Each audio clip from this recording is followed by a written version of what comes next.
Welcome to the AI Queens podcast, the show where women entrepreneurs learn to ditch the overwhelm, embrace AI, and build businesses fit for royalty. I'm Erika Stanley, your host and tech expert, here to deliver tools, tips, and actionable strategies to help you scale smarter. Let's get to it. Hey there, Queens. I'm Erika Stanley, and this is a special mini episode coming at you straight off the heels of social media marketing world and AI business world in beautiful Southern California. Quick story time. I had the absolute honor of speaking on the stage about my AI CMO. And you know, I've talked about this in previous episodes. I was a little nervous. This is a pretty big stage, and I was worried, like, what if nobody comes to my session? It's a pretty big room, but it turns out they had to shut the door and put a sign that said session full on the door. They had to turn people away. And we had somewhere between 400 and 500 people in the room, plus another 100 tuning in to the live stream. I was really happy with that and not as nervous as I thought I would be. Thank you all for those of you that were in the room. I really appreciated the energy. Y'all made my entire conference. And if you're brand new here to the podcast because of that session, welcome. I am super glad that you're here. If you missed the session live, I think you can still catch it with a virtual ticket. And if you want to go deeper on the AI CMO, you can head to my podcast. Obviously, I'll put the link in the show notes. But the whole reason we're here, you can go straight to Michael Stelzner's AI Explored podcast. That episode is the whole reason I was at this conference in the first place. Again, I'll put the link to that in the show notes, and you can find it on my website as well. But here's the thing about a conference like this, and I know I have been to many of them, and I hate to even use this cliche. I hate it, but it is like drinking from a fire hose. You get so many good ideas throughout the whole week, and my phone is, even as a speaker, I still get to attend a bunch of the sessions, and my phone is bursting with Apple Notes full of ideas that I am super excited to implement. And in between sessions, I started walking around and talking with people about the AI that they are most excited to implement in their businesses. And I started to think about, like, what's the one question, right? Like, what is one thing that I'm hoping to get out of this? And I know that everybody else is too. I know that AI can be super fun, building shiny new toys, but it gets really, really powerful when you point it at a specific problem in your business. What I did was I grabbed a handful of attendees throughout the second day after my session, because, gosh, I was super in the zone for the first day with my session.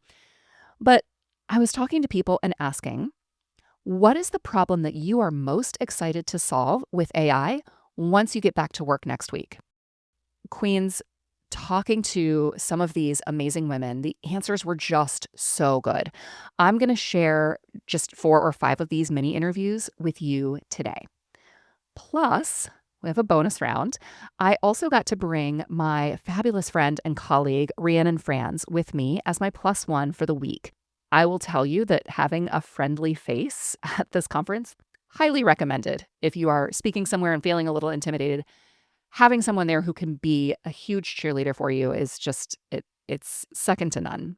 We hit some of the sessions together, we split up for others, and in the end, I got to sit down and have a longer conversation with her about the problems she's most excited to tackle in her own business with AI and with some of the things that she learned at the conference. So that one's coming your way too. Without further ado, let's get into it. Okay, so what's your name? My name's Jovi. Awesome, Jovi. And what problem are you most excited to solve when you get back to work on Monday using AI? Well, that's hard because there's so many, but I think I most am excited to use AI to solve problems. I have not been doing that. That was like a very light bulb moment for me in general. Oh my gosh. So now I want to solve all my problems with AI. But I think some big ones are helping it use me to test my own theories, helping me come up with my own ideas, or coming up with strategies for what content to create and how to enhance that and find holes in it. So I think to just test myself to improve it and sort of it's like a sounding board, so I can see what's going to work and what's not, and how I can improve it. Amazing. Okay, and what type of marketer are you? I do marketing for a restaurant, a pizza factory. Oh, awesome. Okay. Yeah. Thank you so much, Jovi. Thanks for your time. Yeah, thank you. Yay! I feel like mine's more advanced because I'm doing skills and all this stuff now. I think that what I want to take from like everything that I'm hearing, there's just some more systems that I'm going to put more intentionally in place. Like I'm going to be a little bit more strategic about like what maybe my skills look like, my skills library looks like. Okay. So give me an example. So I already have a newsletter skill that I'm using. Perfect. And I've just been calling it, but I took Michael Hyatt's session, and he gave you like, he said, build your, like he had 10 steps. So I'm going to take my 10 steps and I just want to clear that up a little bit more because I think like some of my skills might be a little messy inside. Yeah. And I want to start cleaning up some of my skills. That's what it is. Have you been building skills by asking Claude to ask you questions back and forth and then build? I've been doing it that way, but I've also had some custom GPTs that I've moved over to Claude, and okay. I've asked it to create skills based on those. So I always ask it. I just ask it. That's what I've been doing too, and I'm super excited about some of the scaffolding and the methods. Yeah. To you said, like to Yeah. clean up, because I've done the same thing where I've just like moved stuff just over put that in and there. asked it like, what's the best way to do this? Uh-huh. And now I feel like I've got tried and true methods. Yeah, like steps. Like so, there's some steps. Like Michael Hyatt had 10 steps. He's like, okay, I outline it, and then I do this, and then I create it. Then I have it search for titles, and then I have it do an SEO search. And like he just had such a good method. Like the scaffolding behind it is just better than what I've been asking it to do. I love that. That's totally perfect. And what's your name? My name is Amanda Long. Amanda, and where are you based out of? I'm based in Northern Nevada. Oh, I love that. And I'm an AI operator, so I work with clients and I help them integrate all of these things into their businesses and break down their SOPs into skills and start using ChatGPT teams together with their small teams. Awesome. Well, thank you so much. Yeah, thank you. Okay, what's your name? Kristen, and where are you based out of? I'm based out of Reno, Nevada. And what problem are you most excited to solve using AI when you get back to work next week? I guess what I'm most excited, because I don't use it for very much, I'm just using the chat function. And so with content creation and kind of building, because I'm a marketing director for a nonprofit, and I wear a lot of hats. And, press releases and social media content and newsletters, and just setting up those SOPs in these platforms so that it can help me do them easier. Because I feel like I'm kind of doing it, but harder by just using the chat function, having to feed it every single time. So, yeah. I love that. I love that. So like every time there's a press release, Mm-hmm. you're also creating social media content. You're also probably sending that out as a newsletter. So there's like all of these steps. Yeah. Like we were talking about the scaffolding. Like, Yeah. And now realizing you can set up a system to do all of that sequentially. Absolutely. And like even when I'm uploading stuff to the website, I have to come up with like the key phrase and the meta description and all that stuff. And I could have a system that helps me do that so much faster and so much simpler rather than having to go type that in every single time. Love it. What is the one problem you are most excited to go back and solve with AI when you get back to work next week? I am going to start simple because I learned so much over the last 2 days. And I want to start by creating a custom agent that's going to give me my daily briefing to solve the issue of me spending the time looking up news articles and research. Just having that seems like a simple but fast track efficiency plan to start getting it just delivered to my inbox each day. Love that. Also, I have a podcast episode about that you should listen to. Okay, great. Will do. Will do. I should send that to you. Okay. Yeah. And what's your name? Cassandra Thompson. And where are you based, Cassandra? Phoenix, Arizona. Awesome. Thank you so much. Yeah. All right, Queens. I am here at Social Media Marketing World and AI Business World, and I was super fortunate to have my dear friend, Rhiannon Frans, join me for the last couple of days. Rhiannon, why don't you introduce yourself to the AI Queens audience? Hello, my name is Rhiannon Frans. I am the founder of Rhiannon Frans Business and Owner Society, where we do business events in Los Angeles. I'm in the Los Angeles area. So, what is your biggest takeaway from the last 2 days? I think it's really about understanding that I know more than I thought that I knew. It's kind of like validating and giving me like a little pat on the back that I needed to be like, you know what you're talking about. Yeah. So that was amazing. And also seeing like in your talk, for example, you were talking about like users and power users and, you know, some things like that. And it was like, oh, wait a minute. I'm like a power user. You're a power user. Yeah. So yeah, I'm really excited about that. In your business or in your day-to-day, what is the one problem that you are most looking forward to solving with AI? Automations, anything that I can do that takes it off my plate. And what can I have the AI do that I don't want to do? I get to a certain point and then I get stuck and then I don't know what to do, so I stop. I've tried Claude Code. I've coded a couple things. I got tokens. I signed up for the day that you promoted about the Lovable Challenge. And if you sign up, you get certain tokens. I liked your comment. I commented and I signed up that day. Oh, that's right. The Lovable, the International Women's Day. Yes. International Women's Day. I signed up because of your post and I got tokens from Claude and I have been using them. Oh my gosh. Yeah. Okay. That's so cool. What's one thing one example? Yeah. What's one example of how you're getting stuck and how you're feeling the possibilities of getting unstuck? A great example for me is email, because I feel like I use Flowdesk. Mm-hmm. And me too. Okay. Yeah. And I write the emails, I have a great email, I have an idea, right? And it's like, okay, but now I have to go put it in Flowdesk and then I have to like draft it. But it's the same idea, similar, that I'm doing on LinkedIn newsletters. It's a similar concept, but a little bit different on my LinkedIn post and then on my social media. So, right, because it's all the same content idea. Yep. And it's a great idea. And then it takes me like an hour to like repurpose it across all of the platforms. Oh, if you're lucky. Right. Only an hour. Right. Well, I do use social media planning tool. Oh, okay. I use Metricool. Me too. Okay. We're using all the same tools. Yes.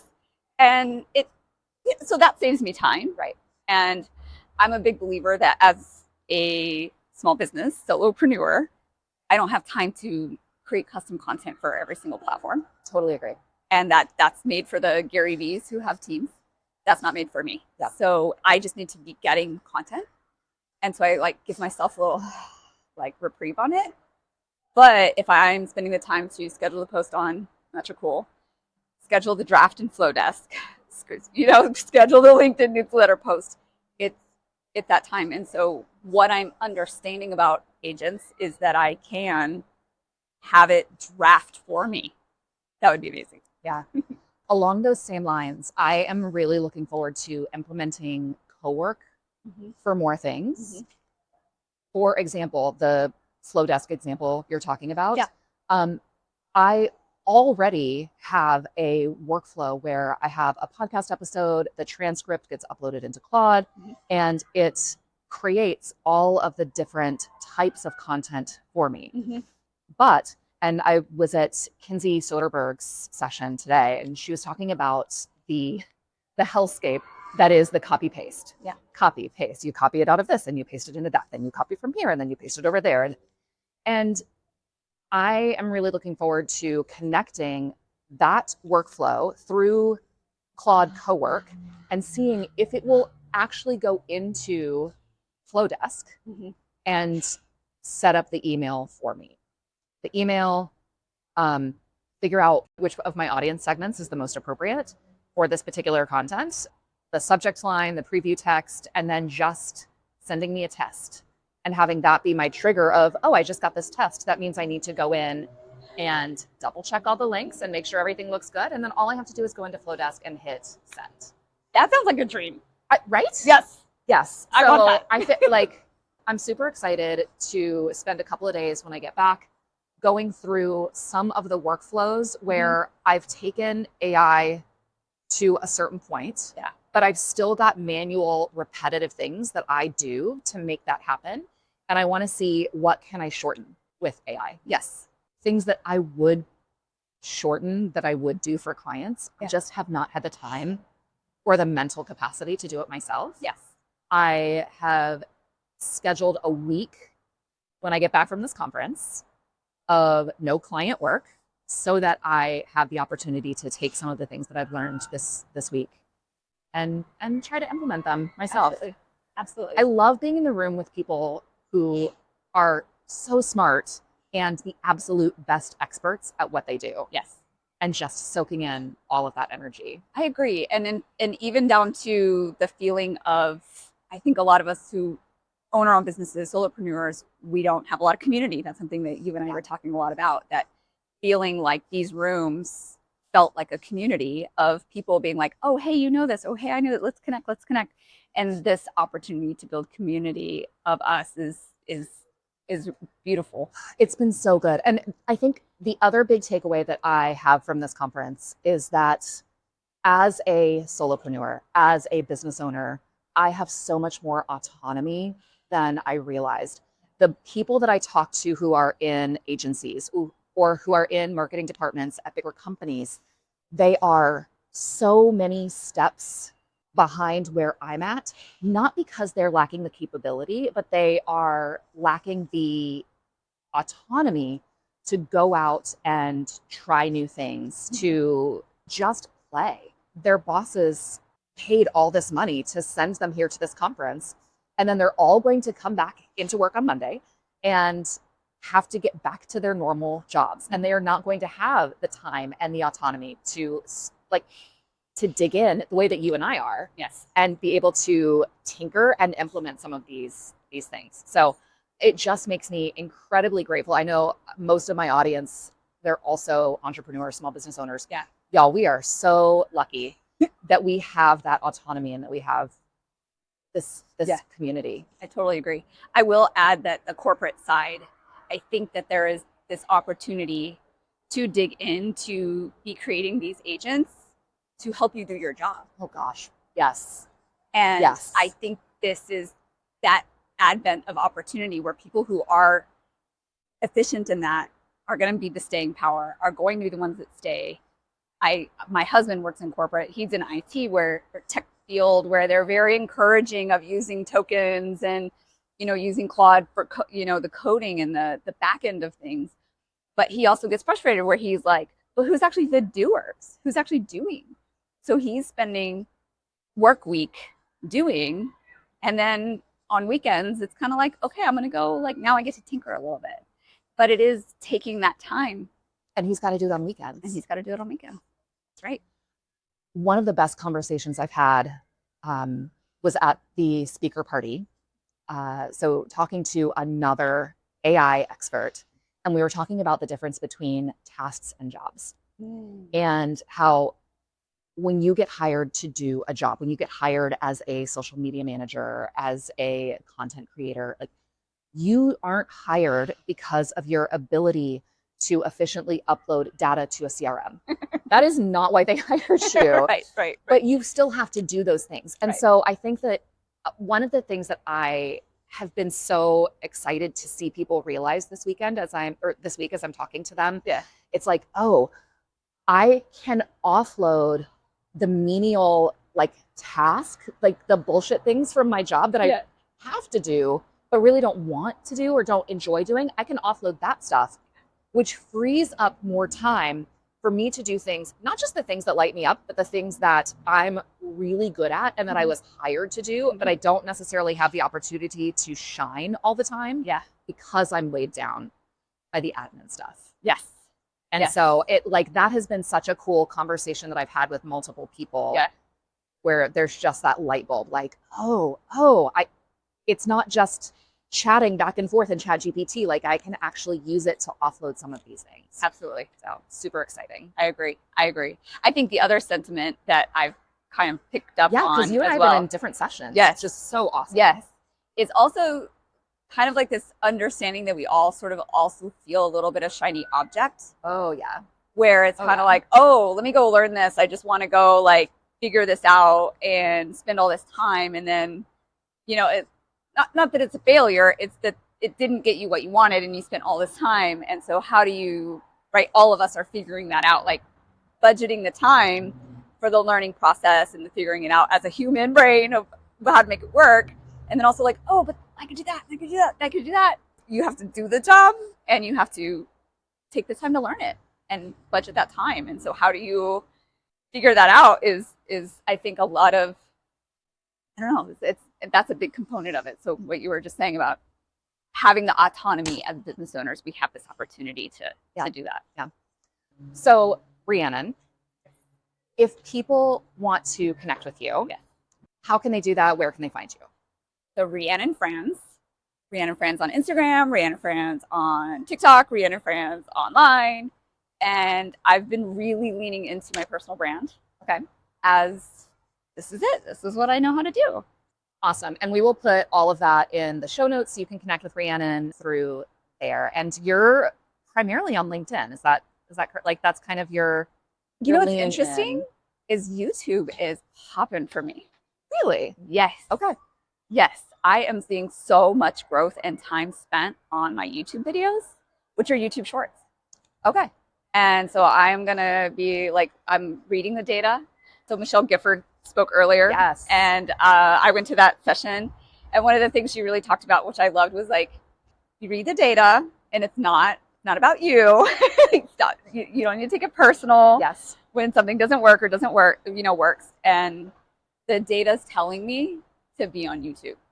Yeah, so I'm leaning into that. So if you want to connect with Rhiannon, you can do so on YouTube. Yes.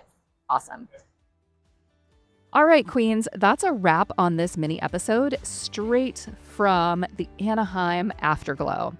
If everything you heard has you thinking, oh my gosh, I need an AI CMO of my own, or I can't wait to implement some strategic AI in my business, I want you to know that I am feeling the same. I've got you. You can download the AI CMO and start putting it to work in your business right now. Go to aiqueens.com/CMO, and I'll also put the link in the show notes.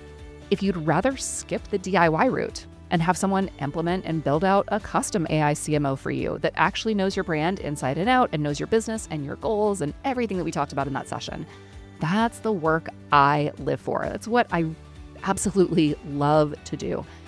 So I want you to head on over to aiqueens.com and reach out to me, or just come find me on LinkedIn or Instagram.